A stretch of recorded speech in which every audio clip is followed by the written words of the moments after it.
வணக்கம் ஃப்ரெண்ட்ஸ். 18 ஓவரில் முடிஞ்ச போட்டி சிஎஸ்கே பார்த்தீங்கன்னா அபாரமாக வந்து ஜெயிச்சிருக்காங்க. ஒரு சரித்திர வெற்றி அப்படின்னு வந்து சொல்லலாம். ஏன்னா வந்து இந்த சேப்பாக்கத்தில் வந்து 2008க்கு பிறகு ஆர்சிபி ஜெயிச்சதே வந்து கிடையாது.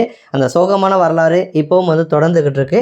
இந்த கேமில் பார்த்தீங்கன்னா ஃபஸ்ட்டு அந்த ஆர்சிபி ஒரு 150 கூட அடிக்க மாட்டாங்க அப்படின்னு எதிர்பார்த்த சமயத்தில், ஏன்னா டூப்ளஸஸை தவிர்த்துட்டு விராட் கோலி, மேக்ஸ்வெல், படிடார் அப்படின்னு அடுத்தடுத்து எல்லாருமே வந்து சொதப்பல் தான். பட் கடைசி நேரத்தில் தினேஷ் கார்த்திக் மற்றும் அனுஜ் ராவத் இவங்க 2 பேரும் ஓரளவு டீம் வந்து காப்பாற்றி அடுத்த கட்டத்துக்கு வந்து கொண்டு போனாங்க.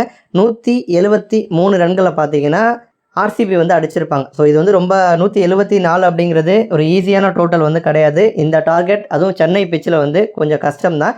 இருந்த போதிலுமே சிஎஸ்கே பார்த்தீங்க அப்படின்னா அவங்களுடைய எக்ஸ்பீரியன்ஸை வந்து காமிச்சிருக்காங்க. எல்லாருமே வந்து கான்ட்ரிபியூட் வந்து பண்ணியிருக்காங்க.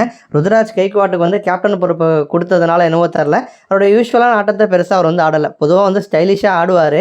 பட் இந்த கேமில் பார்த்தீங்கன்னா 15 பந்தில் 15 ரன் தான், 3 4 மட்டும் தான் அடிச்சிருப்பார். பட் அடுத்து வந்த மற்ற பிளேயர்ஸ் எல்லாருமே பார்த்தீங்க அப்படின்னா சூப்பராக வந்து ஆடிருப்பாங்க.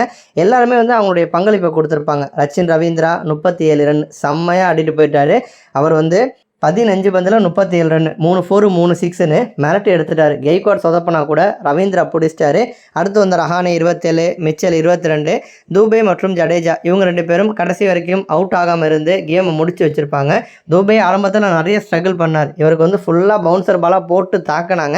இருந்தாலும் கடைசி நேரத்தில் பார்த்தீங்கன்னா ஒரு 6 பறக்க விட்டு அவருடைய ஸ்டைலில் மேட்ச் வந்து முடிச்சிருப்பார். 28 பந்தில் 34 ரன் வந்து அடிச்சிருப்பார். ஜடேஜாவும் 25 ரன் நாட் அவுட்டு. கடைசியாக ஒரு 8 பால் இருக்கிறப்ப பார்த்தீங்கன்னா ஜெயிச்சிருப்பாங்க.